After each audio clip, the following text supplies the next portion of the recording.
नमस्कार. आज आपण 10th क्लासचा जो फर्स्ट लेसन आहे linear equation in two variables चालू करणार आहोत. Linear equation in two variable.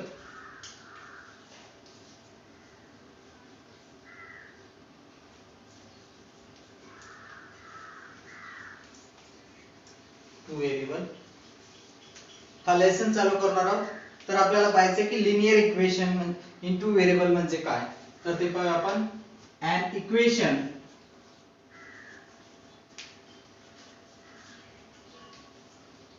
which contains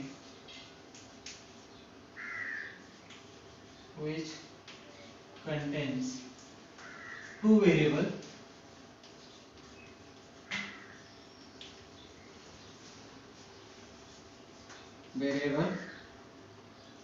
and the degree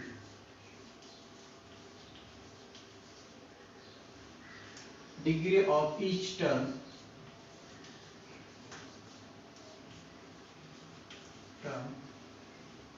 containing variable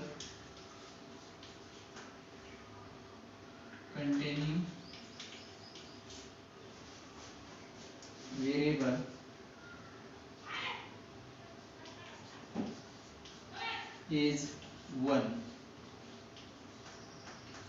is called a linear equation.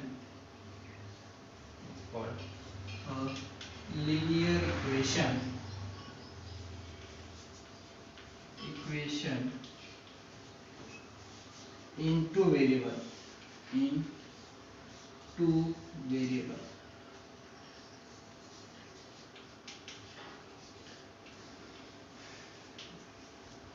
काय definition? An equation which contain two variable. काय two variable ज्याच्यामध्ये ज्या equation मध्ये two variable असतात and the degree of each term. जर term असतो त्याची जी degree असते ती किती असते? व्हेरिएबल इज 1, ती फक्त 1 असते. Is called a linear equation in two variable. त्याला linear equation in two variable बोललं जातं. आणि व्हेरिएबल म्हणजे काय? असं कॅरेक्टर की अशा प्रकारचं कॅरेक्टर की जे क्वांटिटी दाखवतं किंवा नंबर दाखवतं. आपण जास्त करून एबीसीडी मध्ये आपल्याला यूज करणार आहोत जे व्हेरिएबल आहेत ते. आणि त्याच्यानंतर कोएफिशिएंट म्हणजे a number which is placed before the variable is called the coefficient. तर आपण ते पण पाहणार आहोत. तर त्याच्यासाठी आता आपण एक एक्झाम्पल पाहूया की हे लिनियर इक्वेशन काय असतं. उदाहरण दिलेले आहे जसं आपल्या पुस्तकामध्ये ax by c = 0. याच्यामध्ये जर आपण पाहिलं हे जनरल फॉर्म आहे इक्वेशनचा linear equation in two variable मध्ये. याच्यात a b आणि c हे रियल नंबर असतात ज्याला आपण कोएफिशिएंट बोलतो.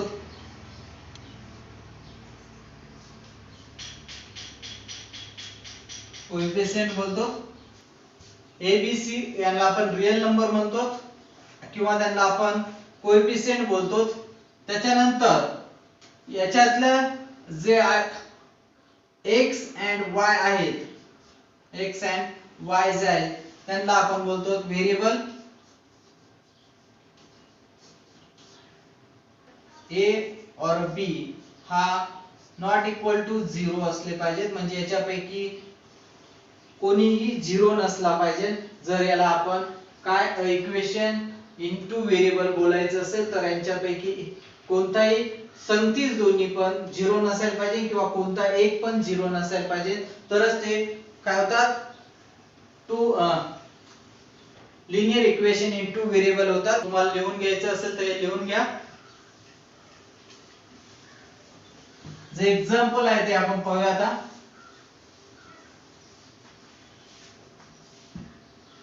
काय कंप्लीट द फॉलोइंग टेबल आहे. आपल्याला ऍक्टिव्हिटी दिलेली आहे पुस्तकामध्ये.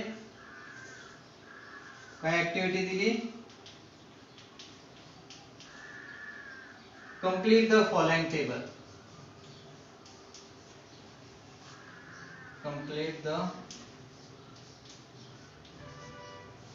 following table.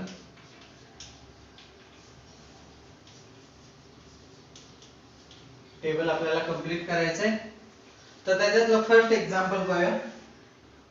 4m + 3n = 12. हे उदाहरण त्याच्यात दिलेलं आहे की हे इक्वेशन जे आहे ते in the equation linear equation in two variable आहे म्हणून तिथे s दिलाय. तर आपण जी याचं डेफिनेशन पाहिलं होतं सुरुवातीला त्याच्यामध्ये काय पाहिलं होतं की an equation which contain two variable. याच्यामध्ये टू व्हेरिएबल आहेत. इथं व्हेरिएबल आहेत m and n.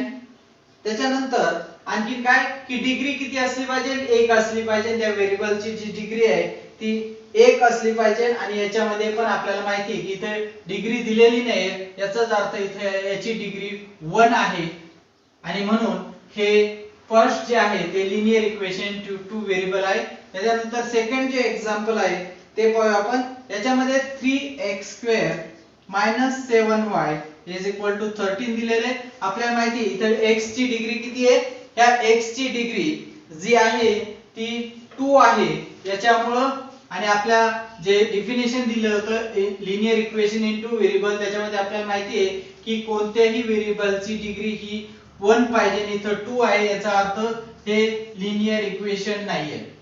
त्याच्यानंतर थर्ड क्वेश्चन जो आहे याच्यामध्ये एक्झाम्पल जे आहे ते √2x - √5y = 16 दिलेले आहे. याच्यामध्ये पण आपल्याला माहिती आहे डिग्री 2 व्हेरिएबल आहेत प्लस डिग्री पण त्यांची एकच आहे. याचाच अर्थ हे 2 व्हेरिएबल हे linear equation in two variable आहे. त्याच्यानंतर जो फोर्थ क्वेश्चन आहे त्याच्यामध्ये दिलंय की 0x + 6y - 3 = 0. याच्यामध्ये जर आपण पाहिलं की इथं 2 व्हेरिएबल आहेत परंतु त्याच्यातल्या एक व्हेरिएबलची व्हॅल्यू ही 0x आहे आणि कोणत्याही संख्येला मल्टिपल केला आपण 0 ने तर 0 होतो. याचाच अर्थ शेवटी इथं फक्त एकच व्हेरिएबल राहणार आहे आणि त्याच्यामुळे हे जे उदाहरण आहे ते true linear equation in two variable नाहीये म्हणून याचं उत्तर नो इन. त्याच्यानंतर फिफ्थ जे क्वेश्चन आहे तो पाहूया आपण. तो क्वेश्चन काय आहे? 0.3x + 0y - 36 = 0. आपल्याला माहिती आहे की इथं पण हा जो आहे इथं एकच व्हेरिएबल राहणार आहे x, कारण इथं 0 * y दिले म्हणजे त्याचे उत्तर फक्त 0 येणार आहे आणि म्हणून हे पण linear equation in two variable नाहीये म्हणून हे नो. त्याच्यानंतर 6 वाला क्वेश्चन जो आहे तो पाहूया आपण. आपण जे पाहिलं 4x + 5y = 4. हे आपण ह्या मेथडनी सोडवलं. 4x raised to -1 + 5y raised to -1 = 4. तर इथं जे डिग्री आहे ती -1 आली आणि त्याच्यामुळे आपण इथं लिहिलं की हे linear equation in two variable नाहीये म्हणून 4x + 5y = 4. हेचं उत्तर जे आहे ते आपण इंडेक्सच्या नियमानुसार 4x raised to -1 + 5y raised to -1 = 4 असं लिहिलं. तर याचाच अर्थ काय झाला की याचं जी डिग्री आहे ती -1 झाली आणि त्याच्यामुळे आपण याला linear equation in two variable बोलू शकत नाही. परंतु हेच जर आपण दुसऱ्या पद्धतीने पाहिलं जे आपल्याला याच्यानंतर ह्याच इथं येणार आहे तीच, त्यामध्ये जर आपण पाहिलं suppose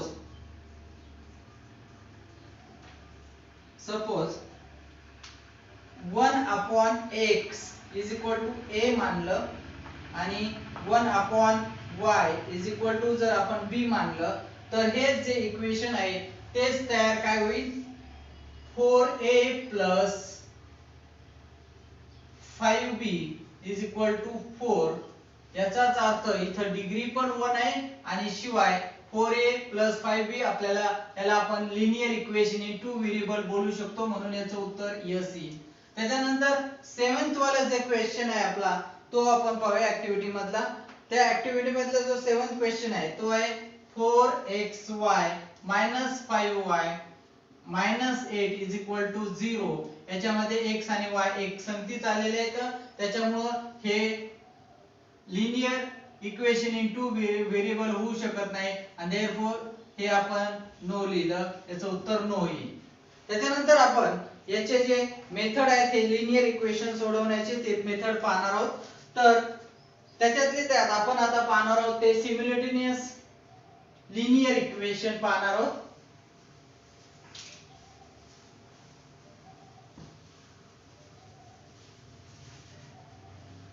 सिम्युलेटेनियस linear equation.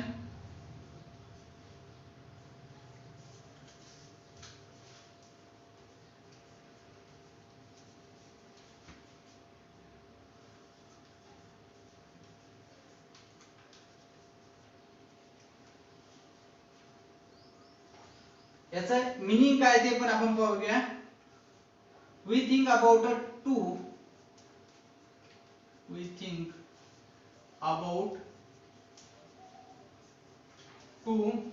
linear equation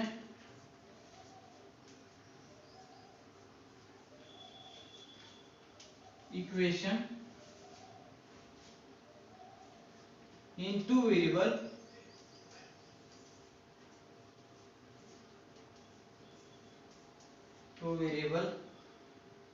at the same time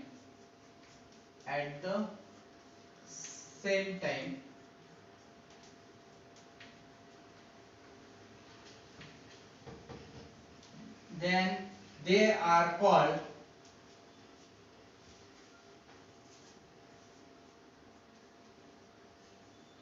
simultaneous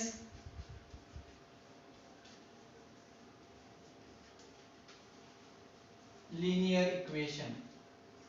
Simultaneous linear equation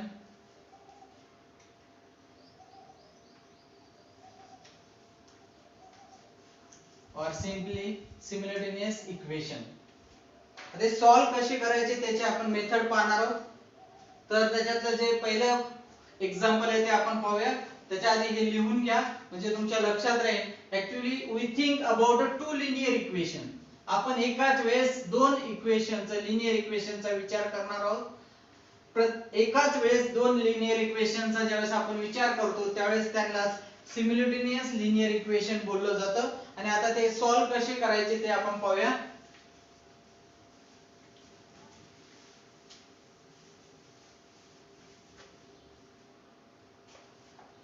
first example जे आहे ते आपण पाहूया. 5x - 3y is equal to 8 and second one आहे 3x plus y is equal to 2. हे दोन एक्झाम्पल जसं आपण पाहिलं होतं सिम्युलेटेनियस लिनियर इक्वेशन कशाला बोलायचं. ज्यावेळेस आता पहा इथं हा एक इक्वेशन आहे, हा लिनियर इक्वेशन एक आहे आणि हा एक लिनियर इक्वेशन आहे. या दोन्हींचा आपण संगतीच विचार करतोय म्हणून याला सिम्युलेटेनियस इक्वेशन बोललं जातं. तर याला सॉल्व कसं करायचं ते आपण पाहूया. त्याच्या आधी एक लक्षात ठेवायचंय की हे सॉल्व करताना आपण दोन्ही पण याचं पाहायचं की दोन्हीमध्ये कोणत्या व्हेरिएबलचं, आता इथं व्हेरिएबल आहेत x y आणि इथं x आणि y, याच्यामध्ये असा विचार करायचा की दोन्हीच्या व्हेरिएबल मध्ये कोएफिशिएंट किती येतं. तर आपण पहिल्यांदा विचार केला फर्स्ट इक्वेशन मध्ये, तर x चं जे कोएफिशिएंट आहे तो 5 आहे, y चा 3 आहे. याच्यामध्ये सेकंड मध्ये x चा 3 आहे आणि y ला किती आहे 1 आहे. तर आपल्याला दोन्ही पैकी एका व्हेरिएबलचं जे कोएफिशिएंट आहे त्याला सारखं करायचंय. तर आपल्याला सोपं कोणतं वाटेल ते पहा. इथं जर पाहिलं तर y ला काय नाहीये, कोएफिशिएंट नाहीये म्हणजेच एक कोएफिशिएंट आहे. म्हणून आपण जर हे दुसरं जे इक्वेशन आहे त्याला आपण जर पहिल्या इक्वेशन मध्ये जो कोएफिशिएंट आहे y चा त्याने जर मल्टिपल केलं तर आपोआपच ह्या y चा जो कोएफिशिएंट आहे फर्स्ट इक्वेशन आणि सेकंड इक्वेशन मध्ये तो सारखा होईल. आणि म्हणून आपण सेकंड इक्वेशन ला काय करू 3 ने मल्टिपल करणार आहोत. त्याच्या आधी आपण हे लिहिताना यांना नंबर लिहून देऊया. 5x - 3y is equal to 8 याला फर्स्ट इक्वेशन नाव देऊ आणि नंतर 3x plus y याला आपण is equal to 2 याला आपण सेकंड इक्वेशन नाव देऊया. त्याच्यानंतर आपण म्हणजे हे प्रत्येक वेळेस आपण ज्यावेळेस सिम्युलेटेनियस इक्वेशन सोडवू त्यावेळेस आपल्याला काही गोष्टींची लक्षात ठेवायच्या. ती पहिली गोष्ट म्हणजे काय आहे तर कोएफिशिएंट आपण पाहायचे त्या दोघांचे पण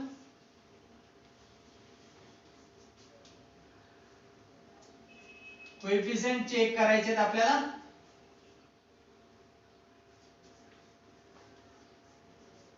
त्याच्यानंतर कोएफिशियंटला किंवा ह्या सिम्युलेटेड एक्झाम्पल मध्ये जे साइन आहेत त्या चेक करायच्या.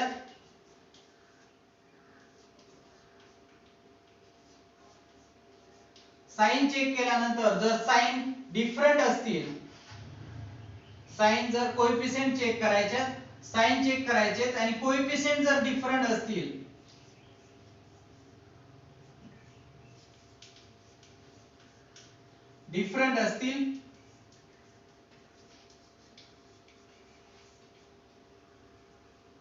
तर त्यांना सेम करून घ्यायचंय.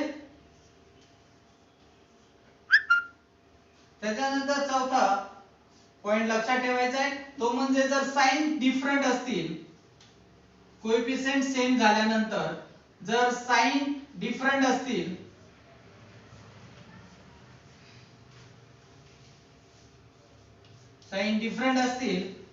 तर त्यांच्यामध्ये प्लस करायचंय, म्हणजेच आपल्याला त्यांच्यामध्ये ऍडिशन करायचंय.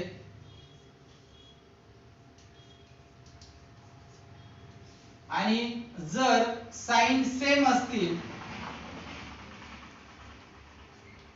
तर त्यांच्यात सबट्रॅक्शन करायचं.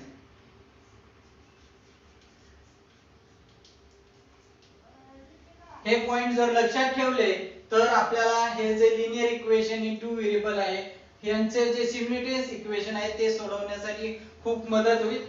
तर आपण इथं पाहिलं त्याप्रमाणेच कोएफिशियंट चेक केले तर आपल्याला माहिती पडलं की दोन्ही ठिकाणी कोएफिशियंट डिफरंट आहेत. पण आपल्याला सोपी पद्धत काय, जर आपण इक्वेशन 2 ला 3 ने मल्टिपल केलं तरी ह्या दोन्ही मध्ये जे y हा जो व्हेरिएबल आहे त्याचं कोएफिशियंट सेम होईल आणि आपल्या आता आपण या सेकंड जो इक्वेशन आहे त्याला 2 ने मल्टिपल करूया. मग आपण लिहू इथं मल्टिप्लाइंग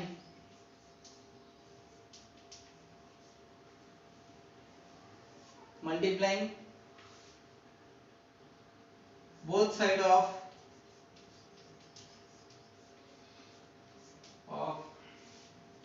equation 2 by 3. हे केल्यानंतर काय होईल ते पाहूया आपण.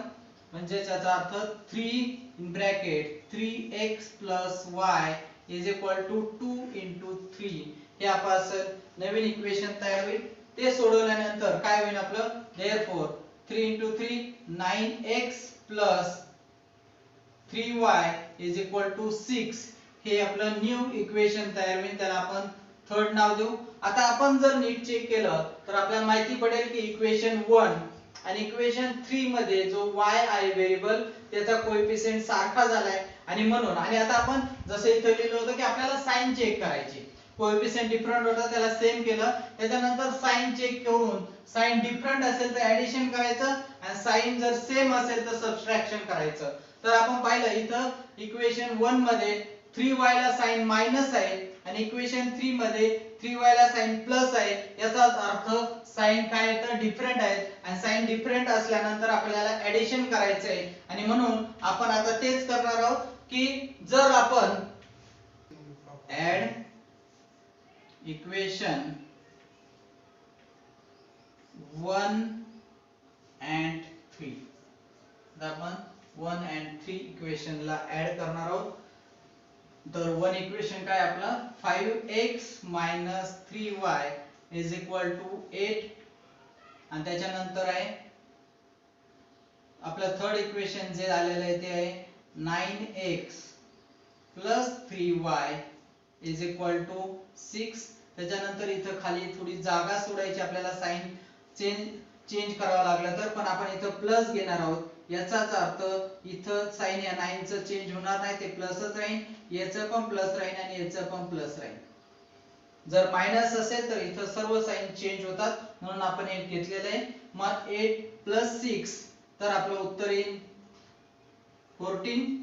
त्याच्यानंतर हे -3y हा +3y आहे म्हणून इथं काहीच राहणार नाही, हे कॅन्सल होतील. मग इथं राहील 9 आणि 5 हे राहील 14x. हे आपलं 14x = 14 हे आलेलं आहे आपलं. त्याच्यानंतर आपण पुढे जाऊया. तर 14x बरोबर 14. therefore s is equal to हा 14 इथं मल्टिपल आहे, पुढे जाऊन तो डिवाइड होईल 14 upon 14. therefore x is equal to 1 हे उत्तर आलेले आहे. तर आपल्या जे x is equal to 1 हे उत्तर जे आले ते उत्तर आपण कोणत्याही समीकरणात 1 2 3 यापैकी कुठेही लिहिलं तरी आपल्याला y ची व्हॅल्यू भेटेल आणि म्हणून आपण ते समीकरण एक्झाम्पल 2 मध्ये लिहूया. therefore by आता इथं थोडं substituting हां substituting put लिहा put x is equal to 1 in equation 2. Equation 2 मध्ये आपण लिहूया. तर इक्वेशन 2 परत लिहूया आपण 3x y is equal to 2. therefore आपल्याला x is equal to 1 इथं लिहायचे म्हणजे इथे येईल 3 into 1 plus y is equal to 2. therefore 3 plus y is equal to 2. therefore y is equal to 2 minus 3. हा इथं 3 प्लस होता, पुढे जाऊन तो मायनस झाला आणि म्हणून y is equal to minus हे उत्तर येईल.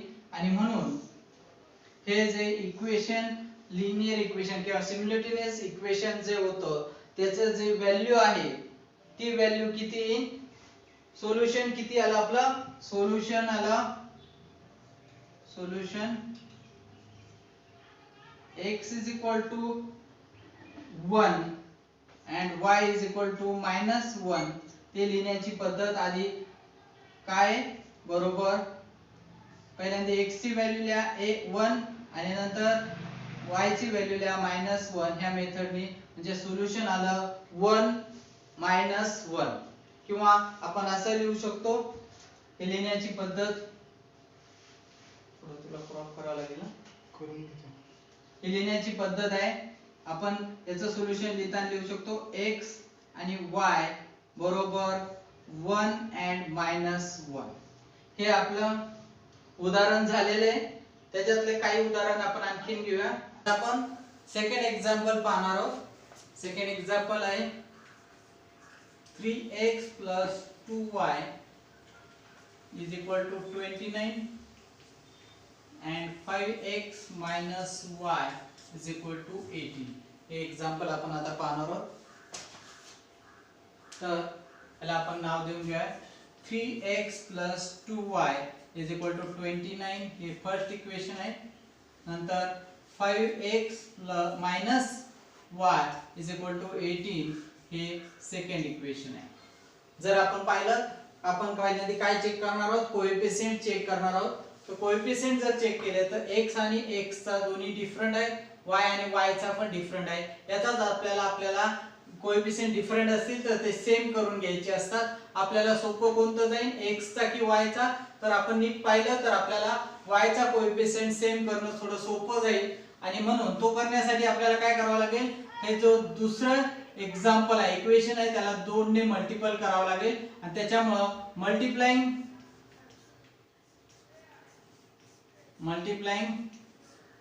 इक्वेशन 2/2 दोन इक्वेशनला 2 ने मल्टिपल करूया. मग इथं होईल 2 in bracket 5x minus y is equal to 18 into 2.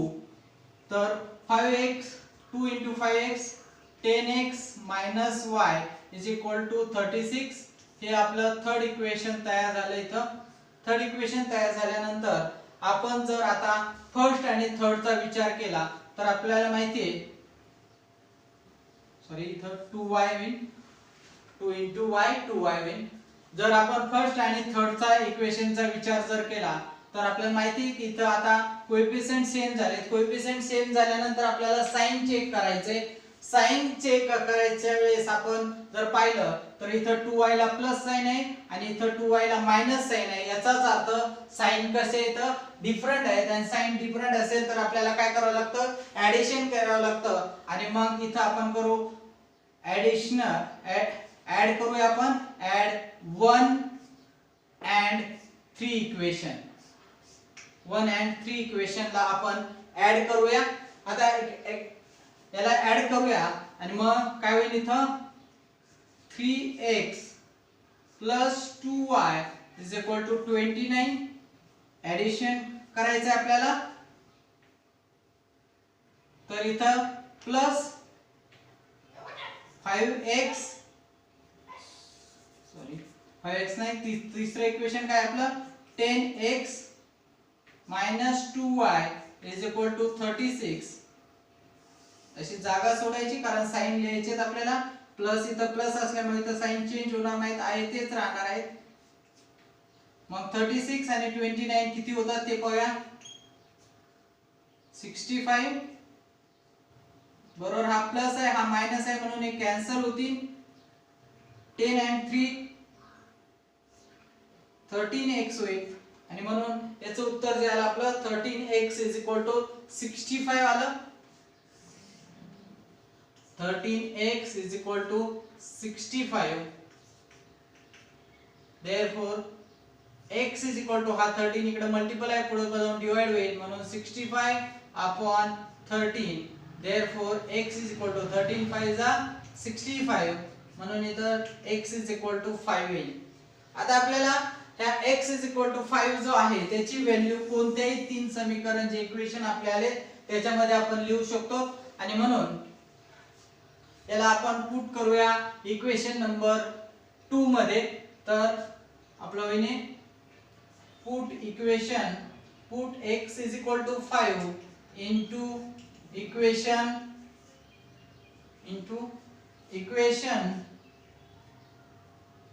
2.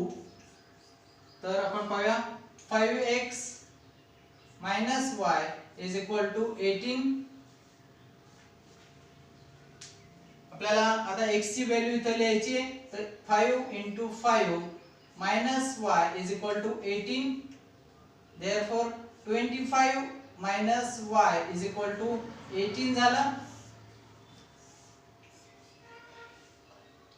मग 25 हा इकडे प्लस आहे पुढे जाऊन मायनस होईल म्हणून इथे राहील minus y is equal to 18 minus 25. Therefore minus y is equal to -7. दोन्हीकडे मायनस आहे म्हणून प्लस होईल. तर y is equal to 7 हे उत्तर आले. तर आपण पाहूया की याचं उत्तर आपल्याला कसं लिहायचं आहे. तर इथं आपण लिहिणार therefore x y is equal to 5 and 7. 5 7 हे आपलं झालं सेकंड एक्झाम्पल. त्याच्यानंतर आपण जाऊया थर्ड एक्झाम्पल कडे.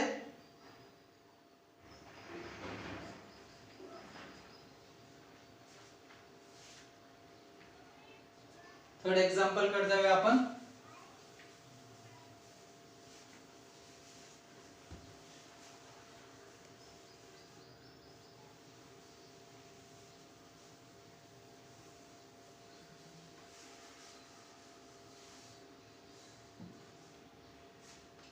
थर्ड एक्झाम्पल कडे जाऊया. बरं इथं चुकून ते झालेलं आहे. काय इथं काय होतं आपण लिहिलं होतं की सेम साइन असेल तर सबट्रॅक्शन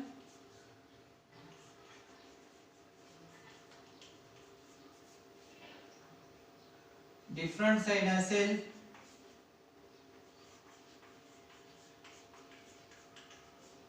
तर ऍडिशन. तर आपण नेक्स्ट क्वेश्चन पाहूया. तिसरा क्वेश्चन आहे तो 15x plus 17y is equal to 21 आणि 17x and 15y is equal to 11.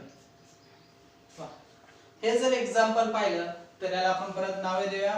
15x plus 17y is equal to 21 आणि 17x plus 15y is equal to 11. याला फर्स्ट ला 1 नाव देऊ, सेकंड ला सेकंड इक्वेशन नाव देऊया. जर आता आपण याच्याकडे नीट पाहिलं, नीट विचार केला तर आपल्या लक्षात येतं की जे x आणि y आहे त्यांचे जे कोएफिशियंट आहेत त्यांची आदलाबदल झालेली आहे, इंटरचेंज झालेले आहे. तर ते असं ज्यावेळेस होत असेल, इंटरचेंज झालेलं असेल, त्यावेळेस आपल्याला एकदा याचं ऍडिशन करायचं आणि एकदा आपण सबट्रॅक्शन करायचं.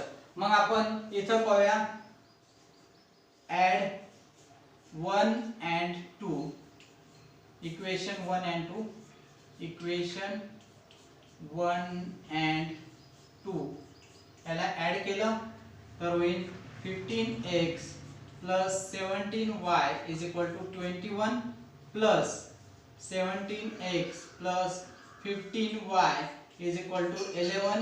ऍड करायचे, प्लस आहे म्हणून इथं प्लस राहील, हे प्लस राहील आणि हे पण प्लसच राहील. मग इथं होईल 32, इथं होईल 32y आणि इथं पण 32x. जर आपण नीट विचार केला तर इथं सर्व ठिकाणी 32 आलंय. याचाच अर्थ आपण जर ह्या इक्वेशनला आपण नाव देऊया 3. ह्या इक्वेशनला जर आपण 32 ने डिवाइड केलं तर आपलं काय होईल ते पाहूया, की आपोआप जातील आणि देअरफॉर डिवाइडिंग इक्वेशन 3 by 32 ने आपण डिवाइड करूया तर काय होते आपण ते पाहूया.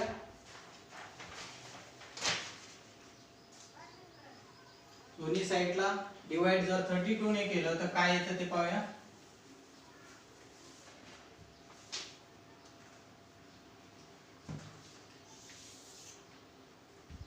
32x upon 32 plus 32y upon 32 is equal to 32 upon 32.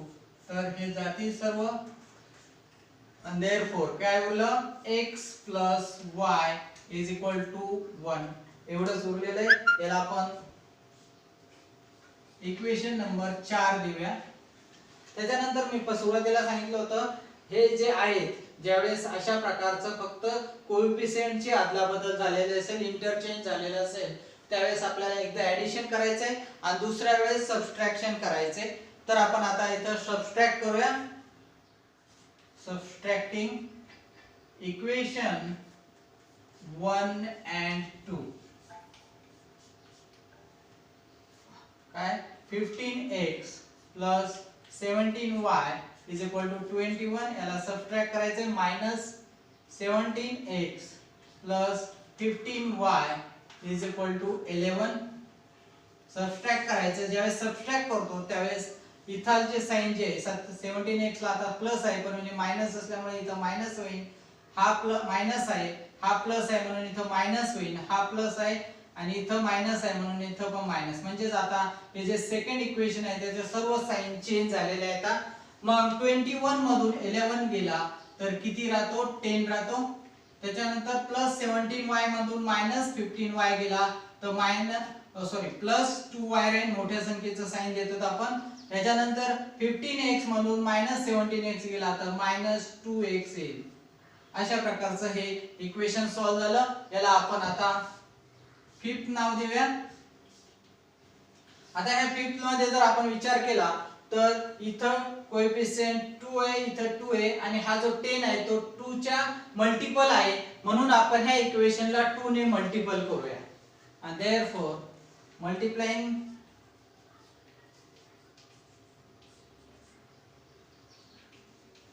equation 5 by 2. मग काय होईल याचं, minus 2x upon 2 plus 2y upon 2 is equal to 10 upon 2. हे इक्वेशन तयार होईल. मग इथं 2 जाईल, हा 2 जाईल, हा 2 जाईल, हा 2 1 जा 2, 2 5 जा 10 आणि म्हणून इथे तयार होईल minus x plus y is equal to 5. हे इक्वेशन 6 नंबरचं तयार होईल. आता आपल्याला विचार काय करायचा आहे, विचार करायचा आहे आपला हा जो फोर्थ आहे आणि हा 6 आहे यांच्या दोघांचा. आणि आता आपण जी पहिली पद्धत पाहिली होती त्या पद्धतीने याचं पाहिलंय. आता मला जागा नाही तर तुम्ही हे लिहून घ्या. त्याच्यानंतर आपण इकडे घेऊया ते तर आपण आता हे समीकरण इथं घेऊया परत. जे इक्वेशन आहेत आता आपल्याला इक्वेशन कोणकोणते येतं -x + y = 5 हे 6 नंबरचं आणि x + y जे आहे ते याचं जे इक्वेशन आहे ते यांचा विचार करूया. आपण जसं पहिल्यांदा पाहत होतो जर आपण पाहिलं तर -x आणि हा +x आहे साइन डिफरंट आहे. साइन डिफरंट असल्यावर आपण काय करतो प्लस करतो आणि कोएफिशिएंट पण त्यांचा सेम आहे आणि म्हणून ऍडिंग किंवा add equation 4 and 6 equation 4 and 6 मध्ये ऍडिशन करायचंय. तर इक्वेशन 4 आहे x + y = 1 and equation addition करायचं म्हणून प्लसचं साइन लिहिलं मी -x + y = 5. आता साइन प्लस आहे म्हणल्यावर इथं चेंज होणार नाही मायनसच राहील प्लस राहील आणि प्लस राहील 5 and 1 6 होईल इथं. त्याच्यानंतर हा 1 + 1 1y + 1y तर 2y होईल. हा एक x आणि हा -x आहे म्हणून हे कॅन्सल होतील and therefore 2y = 6 and therefore y = 6/2. therefore y = 2 1 जा 2 2 3 जा 6 y = 3 हे y चं उत्तर आले. तर y ची किंमत आपण कोणत्याही समीकरणात लिहूया तर जेणेकरून आपल्याला x ची किंमत भेटेल and then put y = 3 in equation 4. equation 4 is x plus y = 1. therefore x plus 3 = 1. therefore x this हा जो +3 आहे तो पुढे जाऊन -3 होईल म्हणून 1 - 3 and therefore x = -2 and therefore solution याचं जे उत्तर आहे ते आहे x and y = x ची किंमत -2 and y ची किंमत 3. हे आपलं उदाहरण सुटलेले एक्झाम्पल क्रमांक 3. आता आपण नेक्स्ट जे आपलं लेक्चर आहे किंवा व्हिडिओ आहे त्याच्यामध्ये आपण एक जे प्रॅक्टिस सेट 1.1 आहे ते सोडून घेऊया. तोपर्यंत तुम्ही याचा आधार घेऊन ते प्रयत्न करा की सोडवण्याचा. काही प्रॉब्लेम आला तर आपला प्रॉब्लेम तो 1.1 आपण सोडवताना त्याच्यात सॉल्व्ह होऊन जाईल.